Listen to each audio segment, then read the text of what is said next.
Welcome back here to CT Style. We are back in the Bender Kitchen with Jenn Press Arata, and she is cooking up Matzah Lasagna. So if you haven't had it before, now is the time to learn all about it and try it out for yourself. So first question, is it kosher? It is not only kosher, Ryan, it is kosher for Passover, which is the whole purpose of this dish. During Passover, we can't have any unleavened bread or chametz. Say it with me. Chametz, excellent.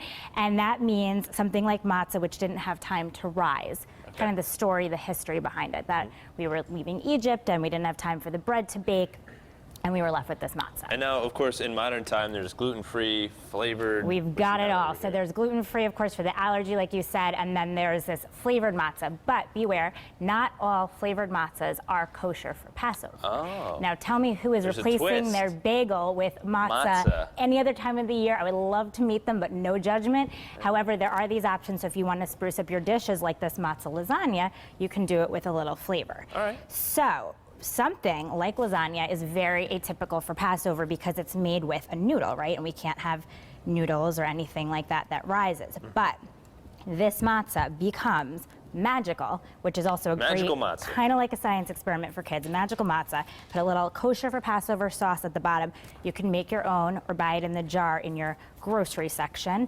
And we're going to layer it like we would a regular lasagna. Exactly. Easy enough. So once the moisture from the sauce and these beautiful vegetables comes together, it becomes really soft and noodle-like, which is pretty magical. So it's kind of like, think of the no-cook regular noodles you would buy at the store, the lasagna noodles. This kind of turns into that. It cooks with the heat and all the moisture together. So it's pretty great. So here I have sauteed fabulous, vibrant, nutritious vegetables. We have broccoli, cauliflower, carrots, peppers, zucchini, and just a little garlic and olive oil. Kosher salt and pepper, tons of flavor. You can make this with cheese if you want.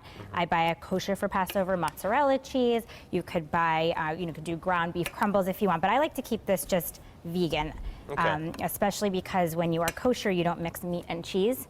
Another thing called parve, so that's what this is together. So we're gonna layer all our great veggies on here, and then a little more sauce on the matzah, and just, just as you would a lasagna. So you just keep adding different layers. We just keep adding the layers, and we'll bake this about 350 for about 20 minutes, and everything becomes really soft like this, but it really is pliable and like a pasta.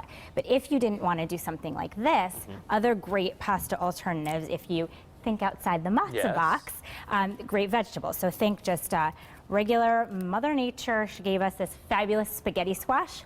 So have you ever had this before?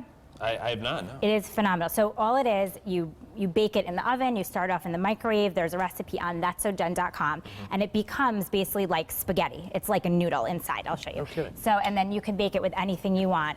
So you pull it check together. that out. So this is this is actually a great like low carb option or healthy vegetable all year round. Get your kids eating healthy, but especially for Passover, this is another great alternative. And you can pair it with any sauce you want. This I just did a little kosher salt and pepper and little garlic, but you could do a spicy arrabbiata sauce, a homemade pesto, and same with these zoodles, zucchini noodles.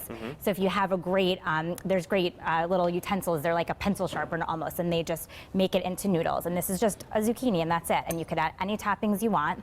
And if you also are looking for something else, but wait, there's more. There is always more. If you're looking for something else, kind of like the lasagna.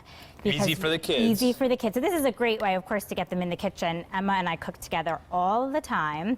She just turned 2, and she's having so much fun mixing and pouring the ingredients in. So we do something like this, or a matzah pizza. Matzah pizza. Because matzah pizza is something, of course, like a go-to favorite, but during the year, we could order it anytime. During Passover, we can't just call it delivery and have them show up at your door. So matzah pizza, you simply take your board of matzah, you could do the flavor or the gluten-free if you like as well, and just sauce and cheese and any topping you like. Simple. And very simple. I like it with green olives on it. Actually, when I went to Israel, that became their staple. That was their staple topping. So that was a really cool thing. And it's just crispy. It's no colony pizza, but it's a nice, crispy, thin, crunchy pizza, and it's actually quite delicious. Listen to that crunch. It's good, isn't it? I like it. It's pretty good, right? And Matzah it doesn't pizza. really feel like, No. it doesn't feel like you're really missing out, at least for that week. So I'm gonna eat the entire thing. Of course, you guys got to head on over to thatsojen.com for a little bit more info about Jen. She always has great recipes. And by the way, for all these excellent ingredients, of course, you have to visit our friends at ShopRite. When you're cooking at home, keep it simple and have your groceries delivered to you at home with ShopRite from home. Use promo code WTNH25 to save $25 on your first purchase of $100 or more. For all the details, go to the CT Style page at WTNH.com.